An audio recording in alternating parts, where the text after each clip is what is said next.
خب سلام و درود، من بهرادم و اینجا CS50X اورمیه هستش. خیلی خوش اومدین به این ویدیو. توی این ویدیو میخواییم یکی از اولین پرابلم ست ها رو به اسم کش توی زبان سی توی هفته اول با هم حل کنیم. خب این پرابلم ست از چی قراره؟ در نظر بگیرید ما یه خریدار داریم و یه فروشنده یه شکلاتو به قیمت 49 سنت به خریدار میفروشه و خریدار بهش یه $1 میده. خب همه ما احتمالاً توافق نظر داریم که فروشنده باید 41 سنت برگردونه به این خریدارمون. خب چیزی که در واقع توی این پرابلم ست از شما انتظار میره اینه که بیایید حساب کنید ما چطور میتونیم با کمترین تعداد سکه ها این مقداری که بدهکاریم رو برگردونیم. برای این کار بیاید یه کوچولو شما رو آشنا کنم با سکه های آمریکایی. خب ما توی سکه های آمریکایی یه کواتر داریم که 25 سنته، یه دایم داریم که 10 سنته، یه نیکل داریم که 5 سنته و یه پنی داریم که یه سنتیه.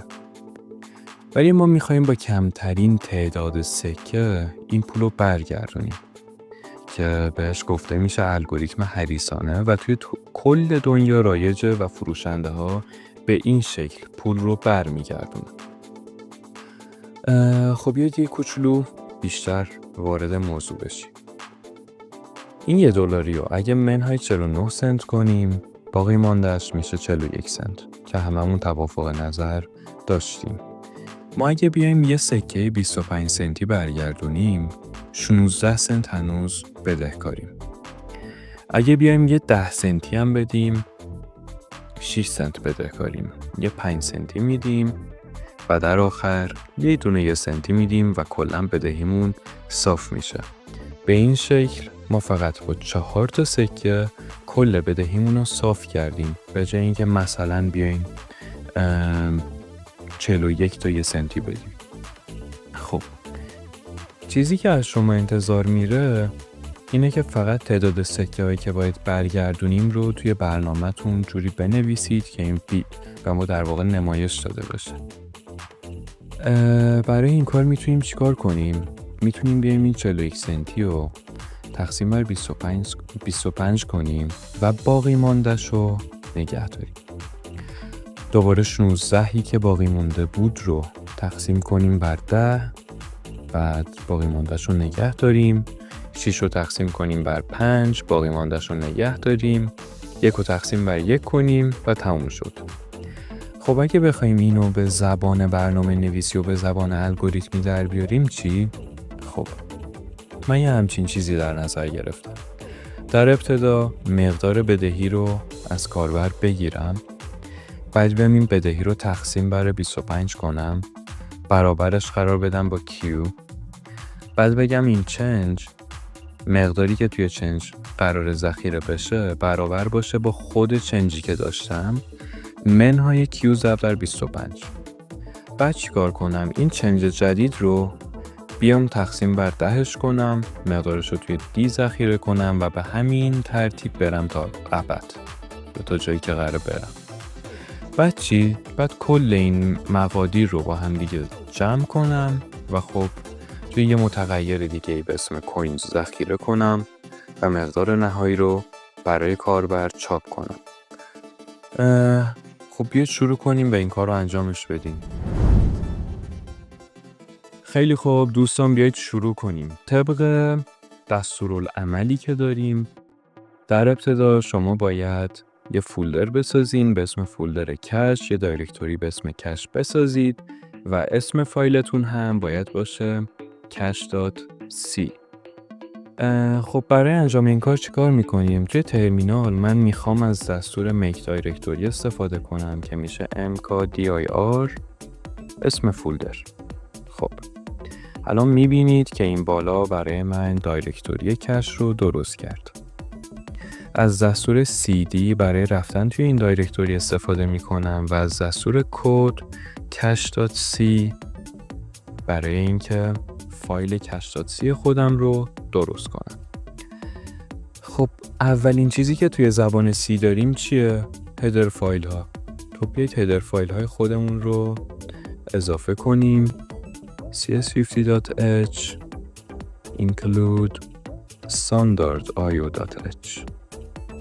خب بعد چی؟ بعد تابع اصلیمونه دیگه. پس int main void باز کنیم. خب ما میخواستیم چیکار کنیم؟ ما میخوایم مقدار بدهی خودمون رو از کاربر بگیریم و این مقدار بدهی رو بیایم روش یه کارهایی حالا انجام بدیم، بعد بگیم با چند تا سکه در حداقل ترین حالت من میتونم پولو برگردونم. ولی اولین چیزی که به ذهنتون میاد چیه؟ اینکه اگه کاربر اعداد منفی بده چی؟ خب برای اینکه از این اتفاق جلوگیری کنیم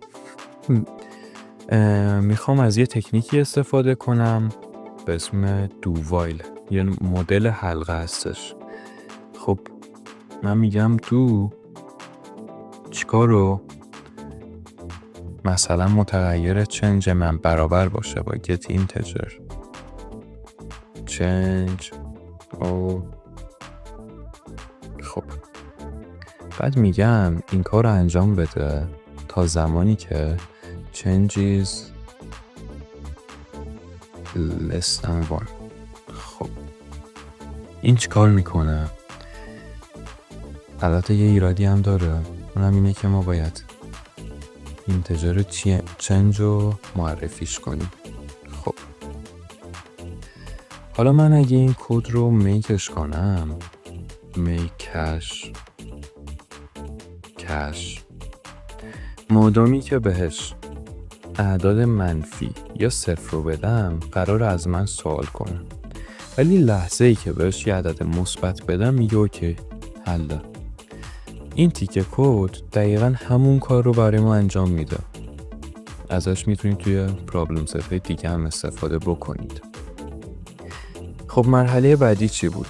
ما میخواستیم که تعداد رو حساب کنیم دیگه. چطوره بیایم یه کاری بکنیم؟ برای هر مدل سکه یه تابع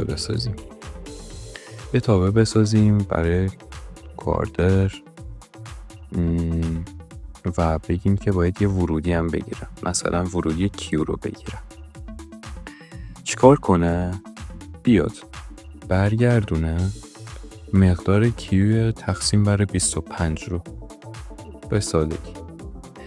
خب حالا که ما اینو معرفیش کردیم باید پروتوتایپش هم اضافه کنیم که سی بفهمه ما یه همچین تابعی داریم. از طرفی من باید از این استفاده کنم دیگه. برای استفاده کردن ازش میتونم بگم int q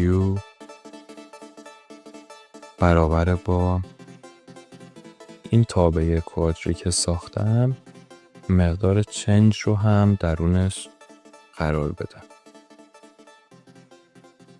خب حالا چی؟ حالا من 4 تا از اینا نیاز دارم دیگه، خیلی ساده است. خب ولی با مقادیر متفاوت. مثلا این باشه برای دایم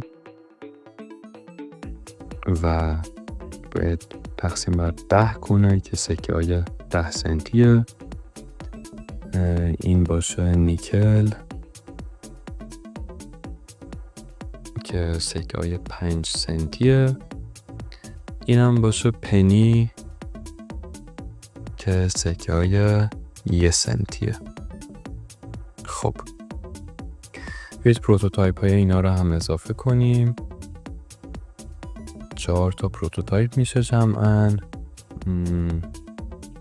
دوستان پروتوتایپ هم این چیزیه که حالا این تیکه کدیه که من اینجا اضافه کردم به زبان سی، میگه که من در ادامه یه همچین تابعی دارم، در نظر بگیرش چون قرار ازش استفاده کنم. اگه اینو نذارید برنامه‌تون کار نمیکنه. دی رو داشتیم که دی میگیره، بعد نیکل رو داریم که ان رو میگیره، بعد پنی رو داریم که پی رو به عنوان ورودی میگیره و برمیگردونه. حالا خب دیگه چی؟ الان من توی کیو ذخیره کردم مقداری که این برمیگردونه رو، که مقداری که برمیگردونه همون باقی مونده هستش. این باقی مونده نیستا، حالا فارسی نمیدونم بهش چی میگن، همون مقداری میشه که اگه تقسیم کنید این همه حالا ازش مونده. فکر کنم میگن خارج قسمت. خب الان میخوام چیکار کنم؟ میخوام مقدار جدید چنج رو برابر قرار بدم با چنج منهای 25 ضرب در کیو. خب دیدین الان اینجا چیکار کردم؟ الان مقدار چنج رو تغییر دادم به خاطر این که میخوام در ادامه یه کاری بکنم. این کار چیه؟ میخوام در ادامه بگم اینت دی خب برابر با 10 ضرب در دی. الان من هی دارم مقدار چنج رو کمش میکنم و بعد دوباره تقسیم میکنم به اون یکی. به این ترتیب میتونم به چیزی که میخوام برسم. حالا برای باقیش هم این کار رو انجام بدیم. n برابر با نیکل که 5 سنتیه، n هم برابر با پی برابر با پنی که خب 1 سنتیه. خب حالا قدم آخر چیه؟ قدم آخر اینه که من میخوام این مقداری که به دست اومده رو با همدیگه جمع کنم و به عنوان مقدار کل سکه ها نشونش بدم. میتونم چیکار کنم؟ میتونم بگم من یه متغیری دارم به اسم کوینز. این کوینز برابر با کیو به اضافه دی به اضافه ان به اضافه پی. ولی برای اینکه کار کنه این بالا کوینز رو هم به عنوان اینتجر اینجا اضافه میکنه. خب حالا کوینز میاد مقدارها رو توی خودش ذخیره میکنه. در آخر نیاز دارم که پرینت کنم درصد آی که بکسلش n برای اینکه اون دلاره بره پایین تر و اینجا بگم کوینز ببندیم که کار کنه.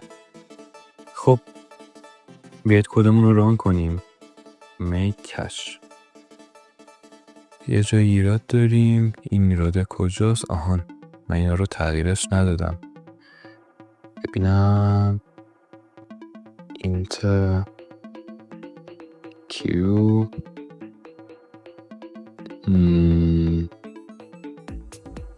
return q تقسیم بر 25 درسته که توی خط شلاف. آهان خب الان درست، یادم رفته بود. make cache. خب از من میپرسم بیایید همون 41 رو امتحانش کنیم. میگم 41 که 4 تا دوباره کش میگم 57 یا با 5 تا سکه میتونی اینو برگردونی. خیلی خوب دوستان، الان نیاز داریم که کدمون رو چک کنیم با CS50 که ببینیم اون شروطی که داشته رو داریم، نمره کامل رو میگیریم یا نه. برای چک کردن از دستور check 50 CS50 problems 25x cache استفاده میکنیم و این شروع میکنه به اینکه چک کنه ببینه چیزی که نوشتیم نمره کامل رو میگیره یا نه. منتظر میمونیم تا نتیجه بیاد. هنوز منتظریم. خب میبینید که نمره کامل رو میگیره. چیزایی که داشته اینه که cache.c باشه اسم فایل، کمپایل بشه، اینپوت بگیره، فلان کنه. خب نمره کامل رو گرفت. برای اینکه استایل کدمون هم درست باشه این بالا استایل 50 رو بزنید. ایراداتی که داره رو بهتون نشون میده. همین اپلای چنج رو بزنید، خودش براتون بهترش میکنه. میتونید یه سری کامنت هم استفاده کنید، اضافه کنید برای اینکه بهتر باشه. مثلا بگم این کور رو تقسیم بر 25 میکنه، این تایم رو تقسیم بر 25 تقسیم بر 10 میکنه، بعد این نیکل رو تقسیم بر 5 میکنه و اینم پنی رو تقسیم بر 1 میکنه. حالا این برای خودتونه دیگه. هر چقدر کدتون کامنت های بیشتری داشته باشه، فهمیدنش آینده براتون بهتر میشه. شما میتونید کامنت های بیشتری بذارید و کد رو برای خودتون توضیح بدید. خب خیلی خوشحال شدم که با من همراه بودید. این ویدیو تا اینجا بود. ما پرابلم ست کش رو با هم دیگه توی CS51 حل کردیم. من بهراد قاسمی ام و موفق باشید.